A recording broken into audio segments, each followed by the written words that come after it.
دو تین اہم مسئلوں پہ آج بات کرنی ہے۔ شہر میں اس وقت امن و امان کی صورتحال بہت ابتر ہے، اور کل رات ایک واقعہ رونما ہوا ہے، پیش آیا ہے، جو بہت خطرناک بھی ہے، اور وہ عام ڈکیتی کی واردات سے ہٹ کر معلوم ہوتا ہے۔ خالد رضا صاحب جو تعلیم کے شعبے سے وابستہ تھے، اور ان کی شناخت یہ تھی کہ وہ تحریک آزادی کشمیر کے لیے جد و جہد کرتے تھے، کوشش کرتے تھے، اس کی وکالت کرتے تھے، اس کے لیے لوگوں کو ذہنی طور پر تیار کر کے اس عظیم مقصد کے لیے دی جانے والی قربانیوں کی پشت پر لا کر لوگوں کو کھڑا کرتے تھے۔ ان کو ان کے گھر کے سامنے ٹارگٹ کر کے شہید کر دیا گیا ہے، اور اس طرح ٹارگٹ کلنگ کا یہ سلسلہ ایک مرتبہ پھر شروع ہو گیا ہے۔ ظاہر سی بات ہے کہ ان کا حوالہ چونکہ کشمیر کے ساتھ، تعلیم کے ساتھ اور مثبت کاموں کے ساتھ ہے، تو ان کا اس طرح سے ٹارگٹ کیا جانا یہ نہ صرف یہ کہ ہماری اپنی حکومت، حساس اداروں، پولیس، رینجرز اور دیگر اداروں، ان سب کے لیے بھی سوالیہ نشان ہے، بلکہ اس کو آپ اس سے خارج نہیں کر سکتے کہ اس میں بھارتی راہ کا بھی کوئی کردار ہے۔ بھارتی راہ کا کردار اس لیے بھی میں کہہ رہا ہوں کہ گزشتہ دنوں اسلام آباد میں بھی ایسی ہی ایک شخصیت کو ٹارگٹ کر کے شہید کیا گیا ہے، جن کا حوالہ کشمیر تھا، اور کشمیر کے مسلمانوں سے اظہار یکجہتی اور ان کی آواز بننے کے لیے وہ بھرپور کردار ادا کر رہے تھے۔ اس لیے ہمارے تمام اداروں کو نہ صرف یہ کہ اس کا نوٹس لینا چاہیے، اس واقعات کی تحقیقات ہونی چاہیے، اس نیٹ ورک کو پکڑنا چاہیے، اور کون لوگ اس نیٹ ورک کو چلانے والے ہیں۔ ماضی میں بھی مختلف لوگ جو خود پاکستان اور اس شہر کراچی میں کام کرتے رہے ہیں، اور ان کو سرپرستی بھی بہت ساری طاقتوں کی حاصل رہی ہے، مقامی بھی اور بین الاقوامی بھی۔ ان لوگوں نے بھارتی راہ کے لیے، امریکی CIA کے لیے، بلیک واٹر کے لیے جو کام کیے ہیں، اس کو پوری قوم نے طویل عرصے تک بھگتا ہے۔ اب اگر اس طرح کی کارروائی پھر شروع ہو رہی ہے تو اس کا مطلب ہے کہ یہ نیٹ ورک ابھی ٹوٹے نہیں ہیں، اور جو نیٹ ورک ہوتے ہیں وہ مقامی سہولت کاری کے بغیر چلتے نہیں ہیں۔ اس لیے یہ بہت سنجیدہ مسئلہ ہے۔ یہ قیمتی انسانی جان جس کو جو ہے ٹارگٹ کر کے شہید کیا گیا ہے، ہم خالد رضا کی مغفرت کی دعا بھی کرتے ہیں، ان کے گھر والوں سے ظاہر تعزیت بھی کرتے ہیں، اور حکومت سے مطالبہ کرتے ہیں کہ ان کے قاتلوں کو بھی گرفتار کریں اور اس نیٹ ورک کو بھی پکڑیں، اور یہ ان کی بنیادی ذمہ داری ہے۔ بحیثیت مجموعی بھی آپ دیکھیں، شہر میں ڈکیتیوں کی وارداتیں روز رپورٹ آ رہی ہیں، اور ہر مہینے یہ رپورٹ آتی ہے کہ گزشتہ مہینے کے مقابلے میں اس میں 20% اضافہ ہو گیا، 30% اضافہ ہو گیا۔ جب ہمارے پولیس کے جوان جن کے اوپر اٹیک کیا گیا ہیڈ آفس میں، انہوں نے قربانی دی، تو ہم ان کی پشت پر کھڑے ہوئے، اور ہونا بھی چاہیے، ہماری ہی پولیس ہے۔ ہمارے رینجرز کے لوگوں نے یہ کام کیا، ہم ان کی پشت پر کھڑے ہوئے، لیکن اس کا مطلب یہ نہیں ہے کہ یہ ادارے اپنی کارکردگی کو بڑھائیں نہیں، ان اداروں میں کوئی ریفارمز نہ کی جائیں، کراچی کے لوگوں کو پولیس میں شامل کرنے کے لیے اقدامات نہ کیے جائیں، اور یہ سارے کے سارے ڈکیتوں اور ڈاکوؤں کے رحم و کرم پہ اس شہر کو چھوڑ دیا جائے۔ میں سمجھتا ہوں کہ اس پر بات کرنا ہمارا فرض بنتا ہے، اور اس شہر کراچی کا حق ہے کہ انہیں امن فراہم کیا جائے۔ ہم ٹیکس دیتے ہیں، ہماری صنعتیں چلتی ہیں تو ملک کی معیشت چلتی ہے۔ اگر کراچی کے حالات بہتر ہوتے، اگر کراچی میں امن و امان ٹھیک طریقے سے رہے، اس کا انفراسٹرکچر ٹھیک ہو، یہاں حکومتی کرپشن نہ ہو، کسی انڈسٹری کو لگانے میں جس طرح سندھ حکومت کی کرپشن ہوتی ہے اور لوٹ مار ہوتی ہے، اور لوگوں کو ڈسکریج کیا جاتا ہے کہ وہ یہاں سے انڈسٹری اٹھا کر کہیں اور لے جائیں، یہ سب نہ ہو تو یہ شہر پورے ملک کی معیشت اور بہتر طریقے سے چلا سکتا ہے۔ لیکن اس شہر کو اس طرح سے نظر انداز کرنا اور اس کے لوگوں کو ڈاکوؤں کے رحم و کرم پہ چھوڑ دینا، ظاہر ہے اس کی پوری رسپانسبلٹی حکومت کی اور لا انفورسنگ ایجنسیز کی ہے۔ اس لیے ریفارمز بھی کی جائیں اور لوگوں کو تحفظ بھی فراہم کیا جائے۔ اس لیے میں دوسری بات جو کہنا چاہتا ہوں وہ یہ ہے کہ اس وقت شہر میں بجلی کا شدید بحران ہے، اور اس شدید بحران کے نتیجے میں جگہ جگہ لوگ احتجاج کر رہے ہیں۔ کورٹ کا فیصلہ موجود ہے، نیپرا کا فیصلہ موجود ہے کہ اگر کسی علاقے میں کچھ لوگوں نے بل ادا نہیں کیے یا زیادہ لوگوں نے بل ادا نہیں کیے تو اس کی بنیاد پر اس پورے علاقے کی بجلی نہیں کاٹی جائے گی. لیکن کوئی عدالت، کوئی نیپرا، کوئی ریگولیٹری اتھارٹی اور کوئی حکومت کے الیکٹرک مافیا کو کنٹرول نہیں کرتی. فیصلوں کے باوجود وہ خلاف ورزی کر رہے ہیں اور پوری آبادیوں کی بجلی کاٹ دیتے ہیں اور اس کے نتیجے میں بالآخر لوگوں کو نکل کے سڑک پہ آنا پڑتا ہے. ابھی 2 دن پہلے یہاں یونیورسٹی روڈ پر جو بدترین ٹریفک جام تھا، اس کی ایک وجہ تو نااہلی ہے. پی ایس ایل کی وجہ سے جو انہوں نے یہ پورا ٹریفک پلان کو خراب کیا ہوا ہے وہ بھی مسئلہ ہے. ریڈ لائن کو جس خراب طریقے سے بنایا جا رہا ہے وہ مسئلہ ہے. اور پھر اس کے ساتھ جب احتجاج ہوا تو 4-4 5-5 گھنٹے میں لوگ اپنے گھر پہ پہنچے ہیں اور 2-2 کلومیٹر کا سفر کئی گھنٹوں میں طے ہوا ہے. یہ شہر کا معمول بن گیا ہے. اس لیے کہ لوگ بھی کیا کریں جب ان کی بجلی آپ کاٹ دیں گے. جو بل ادا کرنے والے ہیں اگر آپ انہیں 24 گھنٹے 48 گھنٹے بجلی نہیں دیں گے، وہ پانی کی موٹر نہیں چلا سکتے، وہ سڑک پہ نہیں آئیں گے تو کیا کریں گے؟ لیکن کوئی حکومت اس کے الیکٹرک مافیا کو کنٹرول نہیں کرتی. یہ پیپلز پارٹی ہو یا پی ٹی آئی ہو یا نون لیگ ہو یا ایم کیو ایم ہو، یہ سب کے الیکٹرک کے سہولت کار ہیں. ان سے کک بیکس لیتے ہیں، ان سے پیسے پکڑتے ہیں، ایمانداری کے نعرے لگاتے ہیں. اور کے الیکٹرک مافیا اور ابراج کیپٹل سے تو پروون ہے کہ ان ساری پارٹیوں کو اس نے سپورٹ کیا، اس لیے اس کے خلاف نہیں بولتے. اور اب دوبارہ سے تازہ دم کر کے ان مافیاؤز کو مسلط کرنے کی کوشش کی جا رہی ہے. اور ان کا لائسنس جب ختم ہونے جا رہا ہے تو دوبارہ سے ان کو ہم پر مسلط کرنے کی کوشش ہو رہی ہے. تو ہم ظاہر جماعت اسلامی کی پوزیشن بہت واضح ہے.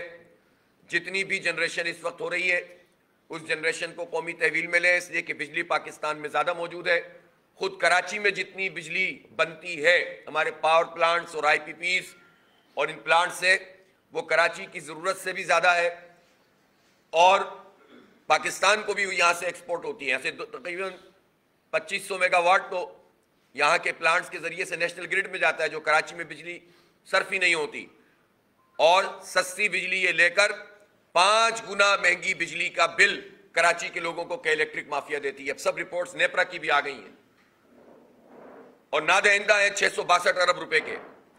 لیکن کوئی ان کو نہیں پکڑتا اور ان کو تازہ دم کر کے دوبارہ سے مسلط کرنے کی کوشش ہو رہی ہے، جس کی نہ صرف یہ کہ مزاحمت کی جائے گی بلکہ ہم عدالت اور نیپرا اور سب جگہ جا کر شہر کراچی کا یہ مقدمہ لڑیں گے. ٹرانسمیشن اور ڈسٹریبیوشن میں 1 سے زائد کمپنیوں کو انوالو کیا جائے تاکہ مونوپولی ٹوٹ جائے اور لوگوں کا بھلا ہو. تیسری چیز، اس وقت شہر میں 15 جنوری سے لے کر اب آج 27 فروری ہو گیا ہے. بلدیاتی انتخاب ہو چکے ہیں، لیکن بلدیاتی انتخاب کے ہونے کے بعد پروسیس کو آگے نہیں بڑھایا جا رہا. اس کی تمام تر ذمہ داری الیکشن کمیشن پر عائد ہوتی ہے اور حکومت سندھ، پاکستان پیپلز پارٹی جو لگتا ہے ایسا ہی ہے کہ الیکشن کمیشن کے ساتھ مل کر اس پورے پروسیس کو آگے بڑھا رہے ہیں. خبریں چل رہی ہیں کہ بلاول بھٹو زرداری کے ویژن کے مطابق 400 سڑکوں کی استرکاری کا کام شروع ہو گیا ہے. بلاول بھٹو زرداری صاحب کے ویژن کے مطابق ہی 15 جنوری سے اب تک جتنے قبضے کیے گئے ہیں یوسیوں پر، جتنے ڈاکے مارے گئے ہیں، جتنے نتیجے تبدیل کیے گئے ہیں اور جتنا ڈیلے کروانے کی کوشش ہو رہی ہے، میں پوچھنا چاہتا ہوں یہ جو وزیر بلدیات صاحب نے بیان دیا ہے کہ یہ بھی بلاول بھٹو زرداری صاحب کے ویژن کے مطابق ہی ہو رہا ہے، تاکہ جتنے دیر تک آپ ان ٹھیکوں میں کرپشن کرتے رہیں، لوٹ مار کرتے رہیں اور شہر کو اس کے میئر سے اور اس کے بلدیاتی اداروں سے محروم کیا جائے، اتنا ہی پارٹی کا اور حکومت کا بھلا ہو، لوگوں کا بھلا ہو. یہ ہے بلاول بھٹو زرداری صاحب کا ویژن. اس ویژن کے مطابق آپ 15 ارب روپے کے جو پیچ ورکنگ کی جا رہی ہے، اس میں سے 13 اور 14 ارب روپے کھائے جا رہے ہیں اور لگ نہیں رہا، یہاں پر ناقص مٹیریل لگ رہا ہے. یہ ہے ویژن آپ کی پارٹی کا. آپ کی پارٹی کا یہ ویژن ہے کہ پہلے حلقہ بندیوں میں آپ نمبر زیادہ حاصل کر لیں، پھر اپنے پورے عملے کو استعمال کریں اور جب 5 بجے تک کا نتیجہ آ جائے تو اپنے آر اوز اور ڈی آر اوز کو استعمال کر کے پہلے تو آپ فارم 11 نہ دیں، فارم 12 نہ دیں، اور جب وہ بھی جد و جہد کر کے لے لیے جائیں تو آپ آر اوز کے ذریعے سے پہلے پریزائڈنگ افسروں کو استعمال کرو، پھر آر او کے ذریعے نتیجے بدلو، پھر ریکاؤنٹنگ کے ذریعے قبضہ کرو. یہ سارا ویژن آپ کا ویژن ہے اور اس کے نتیجے میں آپ لوگوں کو ان کی حقیقی قیادت سے محروم کر رہے ہیں. پھر آپ دعویٰ کرتے ہیں کہ ہم بہت بڑی پارٹی ہیں. کیا پارٹی ہے جو اپنی پارٹی میں جمہوریت نہیں لا سکتی، جو جمہوریت کی نرسری کو کل کرتے ہیں، جو بلدیاتی انتخاب کرانا نہیں چاہتے، جو 6 سال تک 2009 سے 2015 تک جنہوں نے محروم کیا، پھر 2.5 سال سے کراچی کو محروم کیا ہوا تھا، پورے سندھ کو محروم کیا ہوا تھا، اور اب جب انتخاب کرانا پڑ گیا تو اس میں پورے ہتھ کنڈے استعمال کیے، اس سے بھی پورا نہیں پڑا تو پھر نتیجے تبدیل کیے، اس سے بھی پورا نہیں پڑا تو اب ہو یہ رہا ہے کہ وہ پریزائڈنگ افسر جن کے انگوٹھے کے نشان اور دستخطوں سے فارم 11 جاری ہوئے تھے، جن کے ریزلٹس ہمارے پاس ہیں اور ہم نے الیکشن کمیشن آف پاکستان میں جمع کروائے، انہوں نے ان کے نتیجے تبدیل کر کے پریزائڈنگ افسروں پہ دباؤ ڈال کے، ان کو دھمکیاں دے کے، ان کو ٹرانسفر پوسٹنگ کی دھمکیاں دے کے، اور اگر کسی اسکول سے تعلق رکھنے والا پریزائڈنگ افسر ہے تو اس کے ہیڈ ماسٹر وغیرہ کو معطل کر کے یہ دھمکی دے کے کہ ہم سب کی چھٹی کر دیں گے، اس طرح کر کے ان سے زبردستی انگوٹھے لگوائے جا رہے ہیں۔ اور الیکشن کمیشن، میں ذمہ داری سے کہہ رہا ہوں کہ جتنا ڈیلے کر رہا ہے اس سے بہت واضح طور پر لگ رہا ہے کہ پیپلز پارٹی کا اعلی کار الیکشن کمیشن بن رہا ہے۔ یہ فیصلہ اتنا مشکل نہیں تھا، اس فیصلے میں فوری چیزیں ہو سکتی تھیں۔ 15 جنوری کو سیز کیا جا سکتا تھا تمام فارم 11 کو، اپنے پاس ریکارڈ منگایا جا سکتا تھا، ان 6 یوسیوں کا بھی اور بعد کی یوسیوں کا بھی۔ لیکن جب آپ تاریخیں دیں گے اور ان تاریخوں کو لنگر آن کریں گے اور پروسیس کو لمبا کریں گے، اس کا مطلب یہ ہے کہ اس پوری مافیا کو جو حکومتی کنٹرول میں چل رہی ہے، آپ سپورٹ فراہم کریں گے کہ یہ اپنی مرضی کے نتیجے تبدیل کریں۔ ہم نے لاسٹ ہیئرنگ میں بھی یہ بات کی تھی اور اس پر ہمیں الیکشن کمیشن کے چیف صاحب نے یقین دلایا تھا کہ ہم حق اور انصاف کی بنیاد پر فیصلہ کریں گے۔ جب آپ ہم سے یہ بات کہتے ہیں تو ہم یہ سمجھتے ہیں کہ پھر آپ کو فوری فیصلہ کرنا چاہیے۔ اتنا لمبا کر کے جب آپ، اور میں نے یہ بات ریکارڈ کروائی تھی وہاں پر، کہ جب آپ ایک مہینے کا فرق دیتے ہیں اور تو اس میں ان لوگوں کو نتیجے تبدیل کرنے میں یہ تمام جو ہے وہ تھیلے کھول کر اپنی مرضی کے بیلٹ پیپر ڈالنے میں پوری مشینری ان کے پاس ہے اور عملاً پورا کا پورا پروسیس یرغمال بن جاتا ہے، تو آپ موقع فراہم کرتے ہیں۔ اس لیے اس کا فیصلہ فوری ہونا چاہیے۔ 28 تاریخ وہاں پر دی گئی تھی، لیکن بعد پر یہ نوٹس آیا کہ چونکہ بہت سارے پریزائڈنگ افسروں کو ہمیں بلانا ہے تو ہم 28 کو ہیئرنگ نہیں کر سکتے، یہ ہیئرنگ فوراً ہونی چاہیے، اور وہ پریزائڈنگ افسر جو اپنے ضمیر کی آواز پہ آپ تک اپروچ کرنا چاہتے ہیں ان کو موقع فراہم ہونا چاہیے۔ ان کو جو دھمکیاں دی جا رہی ہیں اس کی تحقیقات ہونی چاہیے، ان سے جو زبردستی انگوٹھے لگانے کی کوشش کی جا رہی ہے اس سب کے اوپر انشاءاللہ جماعت اسلامی، ہمارے پاس ہم سے لوگوں نے رابطہ کیا ہے پریزائڈنگ افسروں نے، اور ہم ان کا انشاءاللہ تحفظ بھی کریں گے، اللہ نے چاہا اللہ کی مدد سے ان کی جاب کا تحفظ بھی کریں گے۔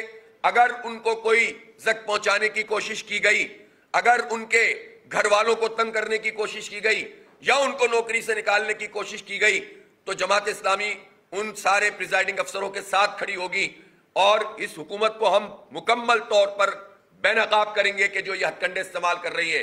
یہ فسطائیت ہے، یہ آمریت ہے، یہ کوئی جمہوریت نہیں ہے۔ یہ کون سی جمہوریت ہے کہ آپ نتیجے تبدیل کرنے کے لیے عملے کو استعمال کریں اور دباؤ ڈالیں اور دھمکی دیں اور پورے کے پورے پروسیس کو یرغمال بنا لیں۔ اس لیے یہ الیکشن کمیشن کی ذمہ داری ہے کہ وہ اس پورے مسئلے کو دیکھے، ورنہ جماعت اسلامی پھر ایک چیز کو بے نقاب کرے گی انشاءاللہ تعالی۔ دوسری بات یہ ہے کہ چیف الیکشن کمشنر کے کون سی بات ان کے اس فیصلے میں اور اعلان میں حائل ہے کہ وہ 11 یوسیوں کا ضمنی انتخاب نہیں کروا رہے؟ وہ کس چیز کا انتظار کر رہے ہیں؟ وہ جب یہ اعلان نہیں کر رہے، اور جب میں نے جماعت اسلامی کی طرف سے یہ عرض کی وہاں پر کہ بھئی آپ ان 11 یوسیوں کو تو اعلان آپ 16 جنوری کو کر سکتے تھے، تو انہوں چیف الیکشن کمشنر نے اس جو کورٹ لگی ہوئی تھی اس وقت اس میں یہ کہا کہ آپ کی درخواست آ گئی ہے اور ہم جلد اس کا فیصلہ کریں گے، لیکن 22 تاریخ سے آج 27 تاریخ ہو گئی ہے۔ اس سے ہم کیا سمجھیں؟ اس سے ہم یہ سمجھیں کہ الیکشن کمیشن سندھ حکومت اور پیپلز پارٹی کے ہاتھوں یرغمال ہے، جس طرح سے وہ کہہ رہے ہیں اس طرح سے کام ہو رہا ہے۔ اگر یہ کام پراپر طریقے سے وقت پر ہو جائے تو سب چیزیں ایکسپوز ہو جائیں گی۔ یہ ہمارا آئینی جمہوری حق ہے کراچی کے 3.5 کروڑ لوگوں کا کہ ان کا جن لوگوں کو انہوں نے منتخب کیا ہے وہ چارج سنبھالیں۔ میں تو ان لوگوں کے لیے بھی کہتا ہوں جن کا تعلق جماعت اسلامی سے نہیں ہے، خود پیپلز پارٹی کے کیا جو چیئرمین جینوئن طریقے سے جیتے ہیں، کیا پی ٹی آئی کے لوگ جو جیتے ہیں یا کسی بھی پارٹی کے لوگ جیتے ہیں، ان کا یہ حق نہیں ہے کہ وہ اپنی یو سی میں چارج سنبھالیں؟ جن کے ٹاؤنز بننے میں کوئی رکاوٹ نہیں ہے وہ ٹاؤن کا نظام سنبھالیں، لوگوں کا بھلا ہو۔ یہ گندگی کا ڈھیر، غلاظت کا ڈھیر یہ شہر بن گیا ہے، یہ لوٹ مار یہاں پر ہو رہی ہے۔ کیا یہ ان تمام منتخب لوگوں کا حق نہیں ہے کہ ان کو فوری طور پر چارج دیا جائے؟ تو یہ جو رکاوٹ بن رہے ہیں یہ اس پورے عمل کا نتیجہ ہے کہ جس میں یہ چاہتے ہیں کہ اپنی ڈومیننس قائم کریں، فسطائیت اور آمریت کے ذریعے سے پورے مینڈیٹ پہ قبضہ کریں. یہ نہیں ہوگا اور اس کو نہیں ہونے دیں گے، اس کا تحفظ کریں گے. یہ ڈیلے کرتے ہیں تو ہم بھی پیچھے پیچھے ہیں. ہم کراچی کے ایک ایک ووٹ کا تحفظ کریں گے جو لوگوں نے جماعت اسلامی کو ڈالا ہے یا جینوئن طریقے سے کاسٹنگ کی ہے. یہ ہماری ذمہ داری بھی ہے اور شہر کے لوگوں کا حق بھی ہے. اس لیے ان تمام معاملات کو درست کیا جائے. آخری بات یہ ہے کہ جو مردم شماری اس وقت کی جا رہی ہے، ہم نے معلومات حاصل کرنے کی کوشش کی ہے لیکن ابھی تک وہ یہ معلومات نہیں دے رہے کہ کتنے لوگوں نے اپنے آپ کو رجسٹر کرایا ہے آن لائن. یہ وہ پہلا مرحلہ ہے کہ جس سے پتہ چل جاتا ہے کہ یہ بعد میں کیا کریں گے. جب آپ نہ معلومات فراہم کریں گے نہ ایکسس دیں گے تو یہ پورا کا پورا عمل بھی ماضی کے عمل کی طرح فراڈ عمل ثابت ہو جائے گا. اس لیے ڈیجیٹل مردم شماری کے نام پر اگر نیا فراڈ کرنے کی کوشش کی جائے گی تو ظاہر ہے کہ اس کو بھی واضح طور پر ایکسپوز کیا جائے گا. اس مردم شماری میں بھی 2 فلاز ایسے ہیں جس کے نتیجے میں اس کا اعتبار نہیں بن رہا. فلاز کو دور کرنا چاہیے. پہلی بات تو یہ ہے کہ اگر کوئی اپنے آپ کو رجسٹر کروائے تو وہ اب چیک بھی کر سکتا ہو کہ اس نے اپنے آپ کو رجسٹر کروایا ہے اور مکمل طور پر جتنے لوگوں نے رجسٹر کروایا اس کا ایکسس بھی ملنا چاہیے. اور یہ ایکسس اسٹیک ہولڈرز کو کم از کم، جس میں پولیٹیکل پارٹیز، کچھ صنعتکار، کچھ ڈیموگرافر، کوئی ایک کمیٹی ایسی ضرور ہونی چاہیے کہ جس کو یہ ایکسس حاصل ہو کہ آج کے دن میں کتنے لوگوں نے رجسٹر کروایا. اور پھر اس کے بعد جب ڈور ٹو ڈور جا کر ویریفیکیشن اور انیومریٹر کام کریں گے تو چونکہ یہ ڈیجیٹل مردم شماری ہے تو روز یہ ایکسس ہونا چاہیے کہ کتنے لوگوں نے رجسٹر کروایا تاکہ یہ اسٹیک ہولڈر کاؤنٹر چیک کر سکیں. ان کا سم بھی آنا چاہیے، انڈیویجول نہیں بتانا چاہیے، صرف اس کا سم بھی آنا چاہیے کس بلاک کوڈ کے کتنے لوگوں نے رجسٹر کروایا ہے. جب وہ ایکسس ملے گا تو یہ مردم شماری شفاف ہوگی اور اگر یہ ایکسس نہیں ملے گا تو کراچی پر پھر شب خون مارنے کی سازش ہو رہی ہے اور سازش کی جائے گی. اس کو کسی صورت قبول نہیں کیا جائے گا. پہلی بات یہ ہے کہ یہ ایکسس اور اس کے سم کو دیکھنے کا ایکسس ہونا چاہیے، اس کے جمع کو دیکھنے کا ایکسس ہونا چاہیے. اور دوسری بات یہ ہے کہ ویریفیکیشن کے وقت جب آپ شناختی کارڈ بھی نہیں مانگ رہے تو آپ کس بنیاد پر ویریفائی کر رہے ہیں؟ کسی آدمی نے کہا کہ میرے 8 لوگ اس گھر میں رہتے ہیں، آپ رجسٹر کرا دیں گے. کے پی میں آپ گئے اور کسی نے کہا دیر کے کسی علاقے میں، سوات کے کسی علاقے میں، سوابی کے کسی علاقے میں، اور اس نے کہا میرے گھر کے 9 افراد کے نام لکھ لیں. آپ نے نام لکھ لیے، ان میں سے 5 لوگ کراچی میں رہتے ہیں. کوئی 20 سال سے رہ رہا ہے، کوئی 10 سال سے رہ رہا ہے، کوئی 4 سال سے رہ رہا ہے، تو وہ کراچی میں کاؤنٹ نہیں ہو رہا، وہ کے پی میں کاؤنٹ ہو رہا ہے. پنجاب کے کسی علاقے میں، بلوچستان کے کسی علاقے، آزاد جموں کشمیر کے کسی علاقے میں جو آپ کو لکھوا دے آپ لکھ دیں گے. اور اس کے بعد ظاہر ہے جو آدمی اپنا پرماننٹ ریزیڈنٹ ہوتا ہے، نارملی وہ لوگ اپنی پرماننٹ ریزیڈنس کے مطابق ہی چیزوں کو بتا رہے ہوتے ہیں. اس کے نتیجے میں کراچی کی آبادی کمپرومائز ہوتی ہے. وسائل یہاں استعمال ہوتے ہیں، انفراسٹرکچر یہاں استعمال ہوتا ہے، یہاں پر سب کچھ ہوتا ہے لیکن پیسے ہمیں اس کے نہیں ملتے اور اس کے نتیجے میں ہماری نمائندگی پہ فرق پڑتا ہے.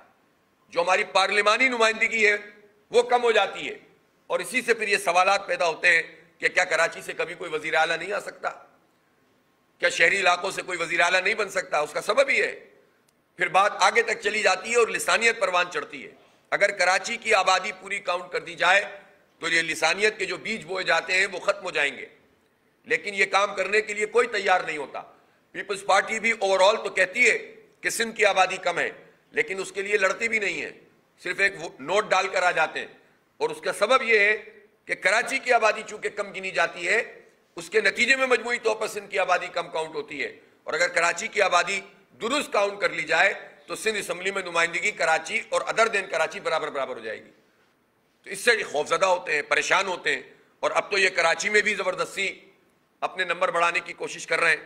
لیکن جیسے ہی یہ ریپرزنٹیشن ٹھیک ہو جائے گی تو کراچی کے لوگ انشاءاللہ جس طرح انہوں نے اپنے ٹرینڈ کو تبدیل کیا ہے اور جس طرح اس بلدیاتی الیکشن میں انہوں نے زبردست طریقے سے جماعت اسلامی کو شہر کی سب سے بڑی جماعت کے طور پر منتخب کیا ہے، یہ مزید ٹرینڈ آگے بڑھے گا اور اس کے نتیجے میں ان سارے لوگوں کو کہ جو اپنی طاقت کی بنیاد پر، وڈیرہ شاہی کی بنیاد پر آ کر قبضہ کر لیتے ہیں، ان کی سب جو ہے وہ ڈسکریج ہوں گے.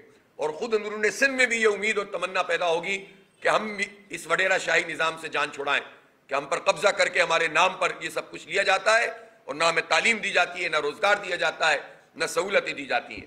اس لیے اس ڈیجیٹل مردم شماری کو ہم مانیٹر بھی کر رہے ہیں، ہم عوام سے کہہ ضرور رہے ہیں کہ آپ رجسٹر ہوں، اور جتنا زیادہ اس میں سہولت دی جا سکتی ہے وہ دینے کی کوشش کریں گے ہم، لیکن ہم اس ڈیجیٹل مردم شماری کے نام پر کسی نئے فراڈ کو قبول نہیں کریں گے، کسی نئی دھوکہ دہی کو قبول نہیں کریں گے۔ یہ ڈیجیٹل مردم شماری بھی کہیں آر ٹی ایس سسٹم ہی نہ ہو جائے کہ جو بیٹھ جائے اور اس کے بعد پوری قوم کا بھٹا بیٹھ جائے، اس لیے اس کو بھی پراپر ہونا چاہیے، اور اس کی مانیٹرنگ انشاءاللہ تعالی ہم کریں گے اور میڈیا کو بھی اس سے آگاہ کرتے رہیں گے۔ بہت شکریہ۔